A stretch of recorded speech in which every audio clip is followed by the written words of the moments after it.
we are just on time. The next contribution is a joint contribution from the Katholieke Universiteit Leuven in Belgium and EI University. The communication is diffuse reflectance spectroscopy of supported metal ions catalyst, and it will be presented by Burt Weckhuysen.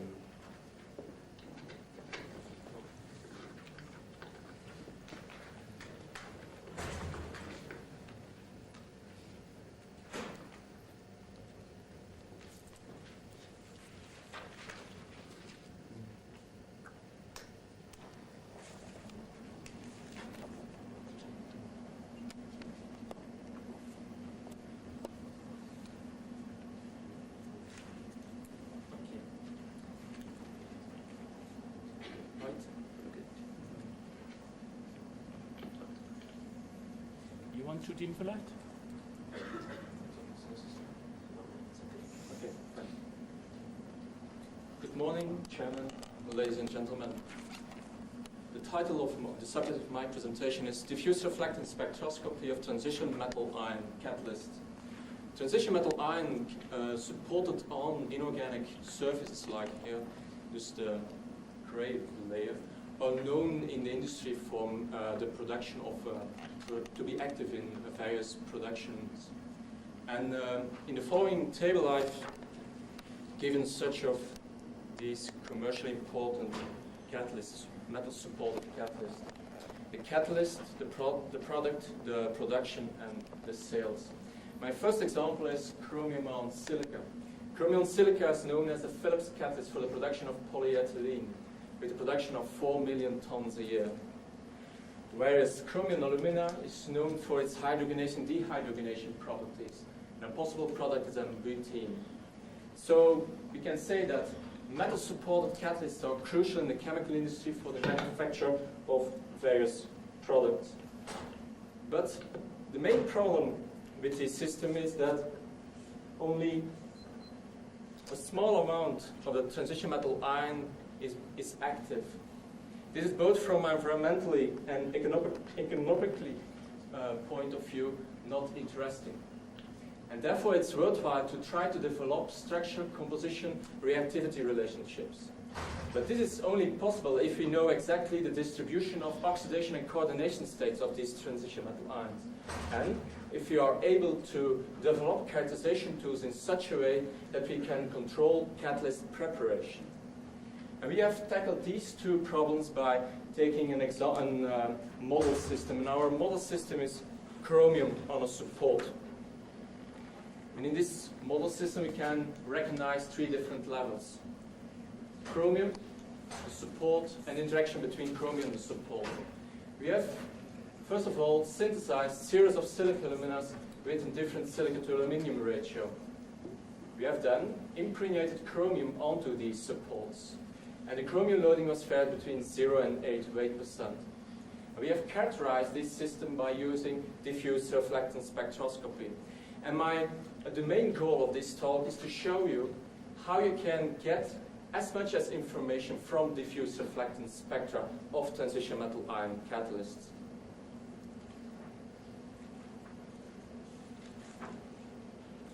My talk of today is divided in 3 parts.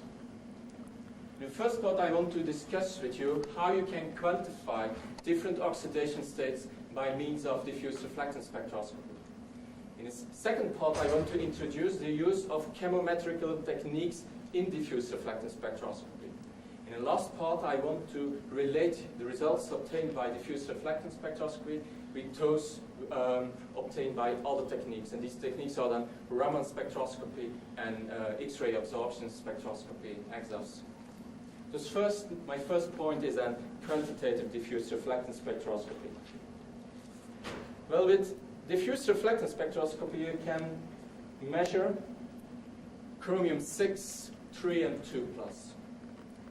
And quantitative diffuse reflectance spectroscopy is possible when we can solve this equation. First of all, by chemical analysis, we can determine the total chromium content in our sample. By using diffuse reflectance spectroscopy, we can quantify chromium 6 and 3+, and with EPR, we can quantify chromium 5+, but I don't want to go in detail about EPR. So then we are able to solve this equation to chromium 2+, so we have then the distribution of chromium 2, 6, 3, and 5+ on an amorphous support. Quantitative diffuse reflectance spectroscopy can be divided in 4 different steps. In the first step, we need to measure series of spectra as function of a parameter. That can be then the chromium loading, the reduction temperature, the support composition or type. In the second step, we need to decompose these spectra in series of Gaussian curves, which allow them to build up pure spectra of chromium 6, 3, and 2+. Then in the third step, we need to develop calibration lines for chromium 6 and 3+. And this allows then, in a final step, in the fourth step, to quantify these metal ions.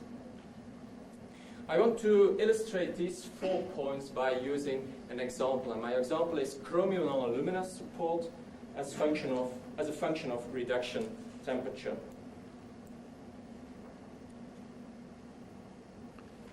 You're a little bit light.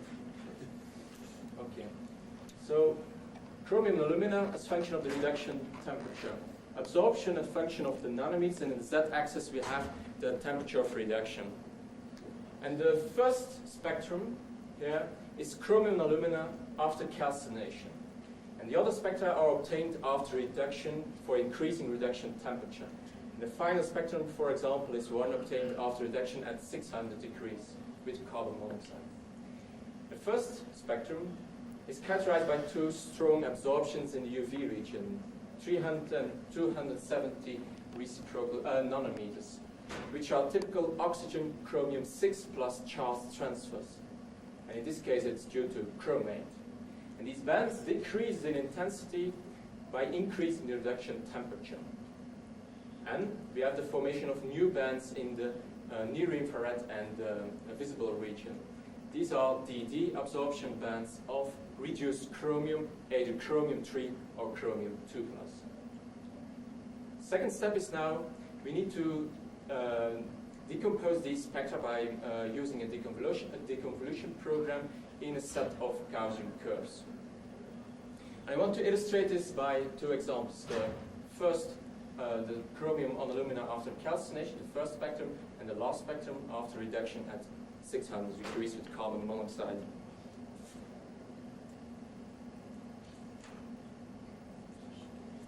First, chromium on alumina after calcination. We can decompose this spectrum in 5 different bands. The first 4 bands are due to oxygen chromium 6 charge transfer, and the band, the shoulder, is due to the support. Important for quantification is the second band at 27,000 reciprocal centimeter. We need to use this one to quantify chromium 6+. For the reduced system, we have the following situation. Here we have decomposed the spectrum by using 6 Gaussian curves.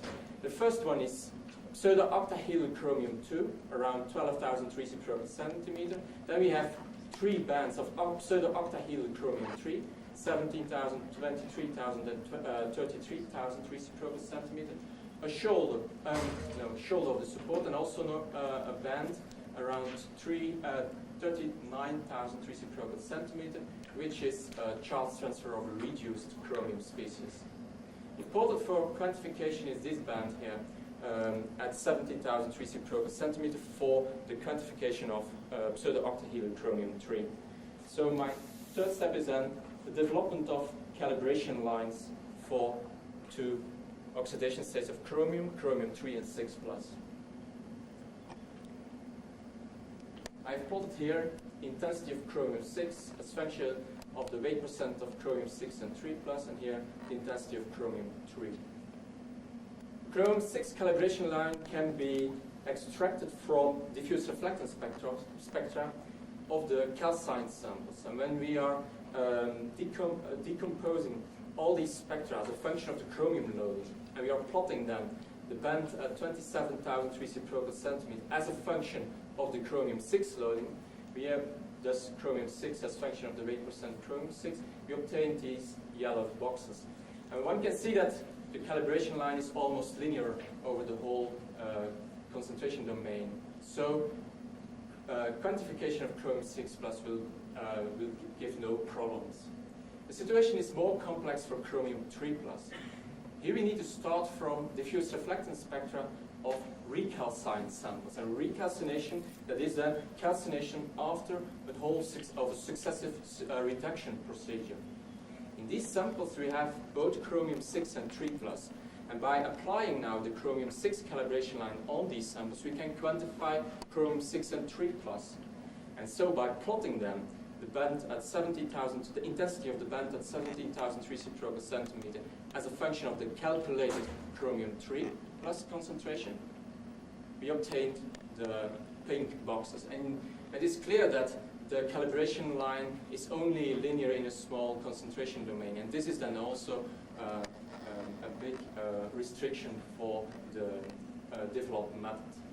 So we are now in the position to quantify chromium-6, 3. By chemical analysis, we have the total chromium content. By EPR, chromium-5 content. So we can calculate the amount of chromium-2. Or in other words, we have the distribution of the different oxidation states of chromium on a support. And this is illustrated for chromium and alumina in this transparency. Here you have the percentage of every oxidation state of chromium, chromium-6, 5, 3, and 2 plus. And as a function of the pretreatment, A is calcination, B reduction at 200, C at 300, D at 400, E at 600 degrees in carbon monoxide, and F is recalcination. Chromium-6, the yellow, chromium-6 is the dominant species after calcination, decreases in intensity or in concentration by increasing the reduction temperature, and the main oxidation state after reduction is chromium-3 plus. The amount of chromium-5 and 2 plus is always low, and recalcination gives only a partial regeneration of the chromium-6 plus. Or in other words, we have a stabilization of chromium-3 on an alumina support. We have applied the developed method also on other supports, on silica aluminas, also on crystalline materials. And it gives you an idea about redox behavior of a transition metal ion, in this case chromium, on amorphous or crystalline supports. So this is my first point of my talk. My second point is the use of chemometrical techniques in diffuse reflectance spectroscopy. And in chemometrics, two words, chemistry, metrics. It's a scientific discipline at the interface between analytical chemistry on the first hand, and on the other hand, statistics and mathematics. And the goal of chemometrics is to extract from a big data set on a statistical basis as much as information you can get from it. So the chemometrical technique we have applied is Simplissima. It's a pure variable method, and it gives you three kinds of information. It gives you the number of pure components in your series of spectra. It gives you also, for each of these pure components, a spectrum, so we can assign each of these pure components to chromium species. And thirdly, it gives you also the intensity courses, or we can work, in other words, quantitatively. So I want to show the use of chemometrics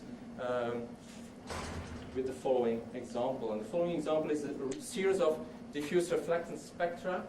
It's also not really clear. I'm very sorry. For hydrated chromium on silica aluminas. Absorption, function of nanometers, and the z-axis is the silica content. The first spectrum here is the chromium on alumina. Final spectrum is chromium on silica.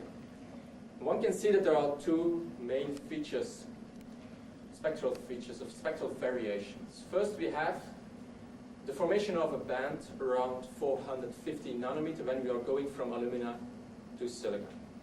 And also a shift of the band at 370 nanometers towards higher towards higher energy, lower nanometers. So chromate on alumina, dichromate on silica. Can we now translate these spectral variations in terms of chromium speciation? And by application of our chemometrical technique on these spectra, we have obtained 4 pure components, which are given here.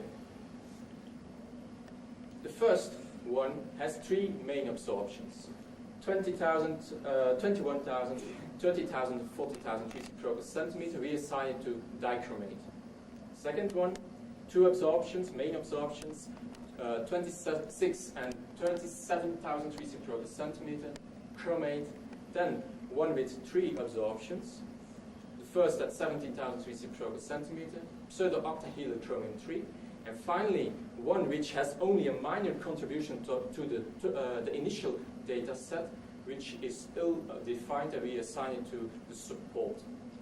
So we have now pure components in these spectra, and we can assign them. But what our main interest is now, what is the chromate-dichromate ratio on these supports as a function of the silica content of the amorphous oxide. And here I show you the chromate-dichromate ratio as a function of the silica content for both hydrated and calcined samples. You see that the chromate-dichromate ratio decreases for increasing silica content, both for hydrated and calcined systems.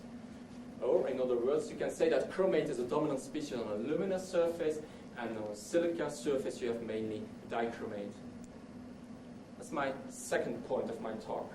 So now, how does these results relate to those obtained by other techniques? So the comparison with other techniques. And the other techniques we have used, we have applied on, we have measured also all these samples with other techniques, and these techniques are Raman spectroscopy and X-ray absorption spectroscopy, XABS. So I want to illustrate this by showing you first a series of diffuse reflactance spectra for chromium alumina as a function of the chromium loading. 0.2 weight percent, 8 weight percent. So chromium alumina, the lowest chromium loading, 2 typical bands, charge transfer of chromate. And these bands increase in intensity for increasing chromium loading, up to 4 weight percent. But when we are going from 4 to 8 weight percent, we see that there are 3 changes in the spectrum.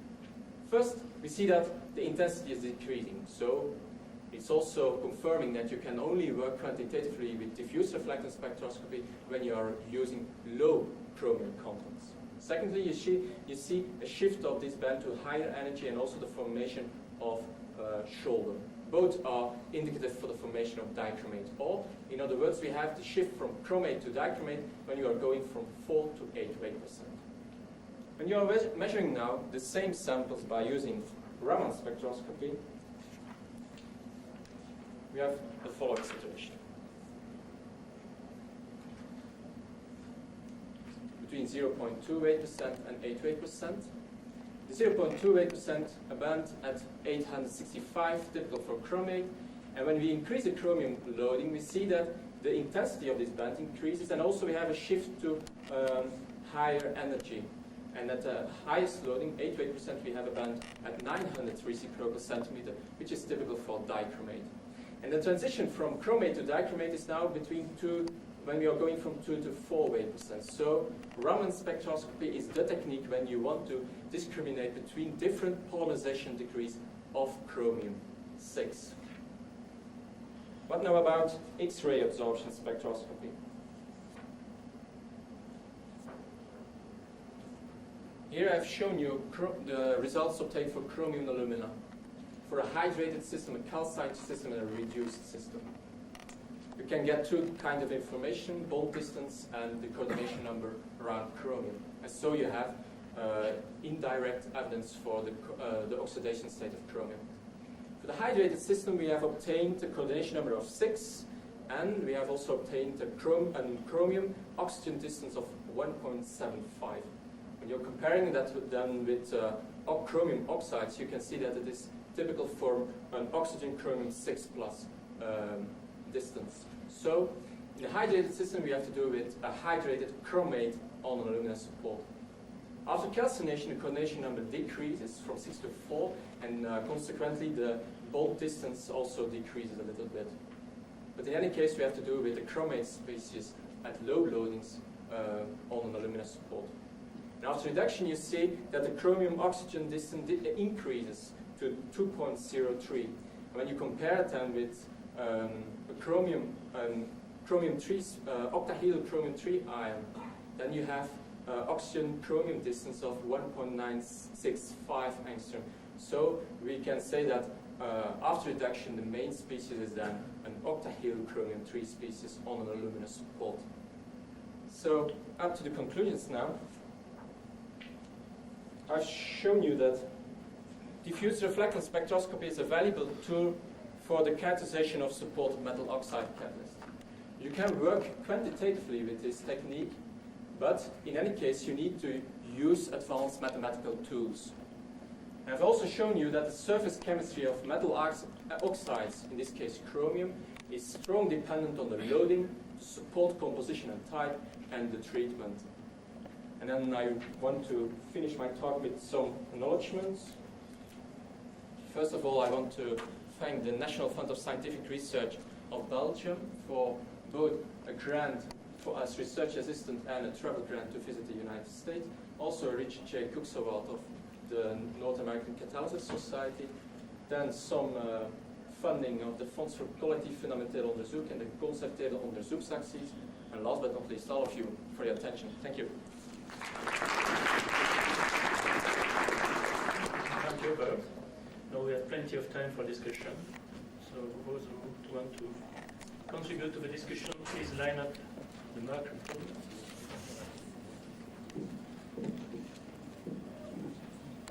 Boson, University of Paris. I have 3 short comments. The first concern quantitative measurements. As you have specular reflectance with bands of high extinction coefficient, the method could be quantitative only when the support is white and the concentration of the active phase is rather low, as you told.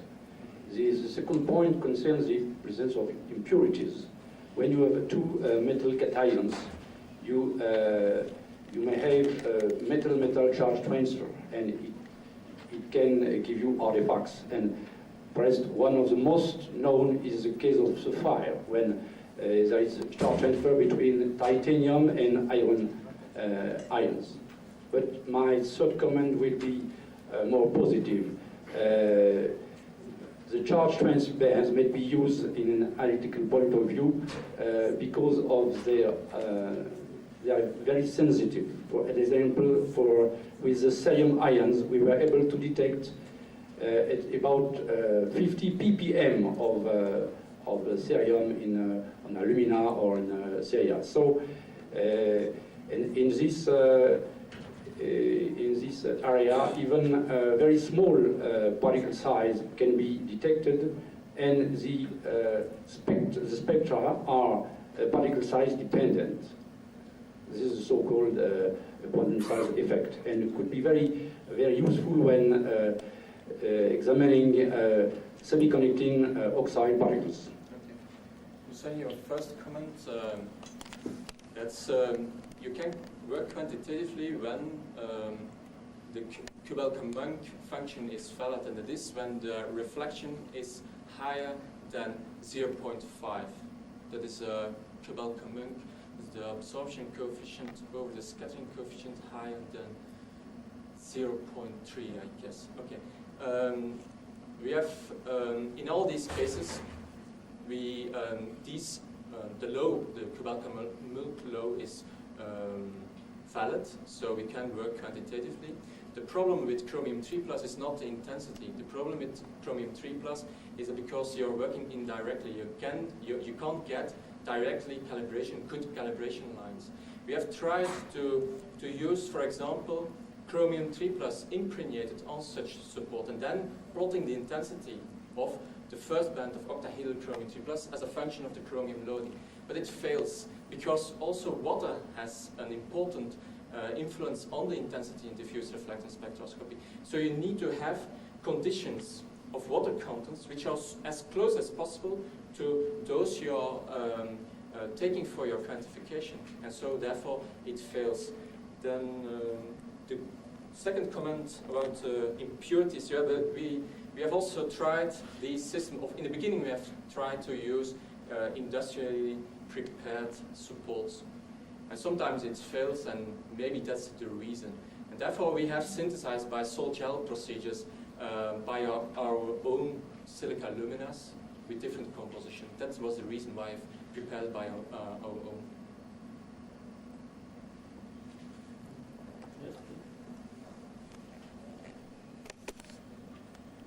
Huala University of Pittsburgh.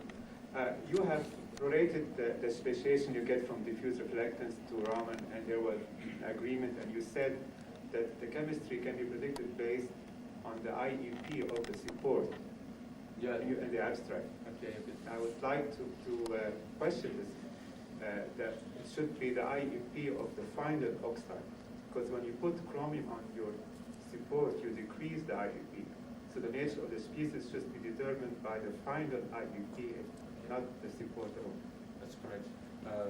When you're putting a metal ion on the support, you can have also some anions on it, and so you can have changes in isoelectric points. So it's important to take then the final isoelectric point, you may say. Okay, that's correct. I have a couple of questions. You refer to this material as two-dimensional. How you can judge the high dimensionality of this? With diffuse reflectance spectroscopy, you're probing a surface, let's say 3 millimeter depth. So when you are putting the metal ions on a surface, you're also probing these metal ions. But diffuse reflectance, and maybe is that your question of your point? Diffuse reflectance spectroscopy is only probing the first coordination sphere around your metal ion. Yeah. Now, So my question is on the distribution on the support. Is it well, the chromium species are well distributed, or they are? No, they are well distributed, Yeah. at least for low loadings. When you have low loadings, then all the metal ions are well distributed over the surface, but when you are increasing the chromium loading, your dispersion is decreasing. And so you have clustering of chromium species. And you can see it at first by, when you're increasing the chromium loading, you have the formation of alpha chromium, indicative for clustering. And secondly, you have also the formation of polychromates. So that are two evidence for less dispersion by increasing the chromium loading. My other question was on your EXAF spectra. You show again. It's we saw the reduction of the intensity of the first peak. So how do you interpret this change in the first peak? All these spectra are also simulated by using reference compounds. So then you can say something about coordination and so on. What I've here shown only is the results of the simulation. The simulation is the points, the blank dots there. So it's by simulation we have got that information. And by comparing it with reference compounds like kalium, dichromate, chromate, alpha chromium and so on. Chromium. Okay, but still, is it comparable? I mean, these three first peaks are comparable in intensity? Are they absolute intensity? No, but the first one is more intense, and there you have a higher coordination number. So it's just the coordination number. Yeah, but after reduction, that is one of the problems with the distance we have obtained is close to that of an octahedral chromium-3 species. Also, the coordination number is lower. But when you are looking to a surface, it's hard to imagine really octahedral species on a surface. It must be distorted. It must have a lower coordination. Also, diffuse reflectance spectroscopy give evidence for at least 6 oxygens in the first coordination sphere. It can only be explained by assuming a distorted site. Any other question? You asked another one. Short question. You have applied your quantitative method for a simple case where we mostly have +6 and +3. Have you tried to apply to more complex surfaces where you also have +5? A significant amount of +5. We have not tried it with, you mean zirconia, for example, I guess. No, we have applied this method to silica luminous with different silica lumina ratios, alumina, and then a whole series of crystalline materials, zeolite Y, moldenite, gallium Y, silicalite, and alpha-5. So on these materials we have quantified the amount of chromium 653 and 2+, and in all these materials chromium 5+ is at maximum 2-3% of the total chromium content. So it's impossible to measure then in our diffuse reflectance spectra chromium 5+. Chromium 5+ must have an absorption around 15,000 reciprocal centimeters, but in that case they are overlapping with higher amounts of chromium 3+, and it's now at this moment as really complicated. You have seen we need to introduce many Gaussian curves to have a good simulation. So when you are then introducing also chromium 5+, it will be more complicated than I've shown here for the chromium alumina case. So if there is no any question, I thank you for your contribution.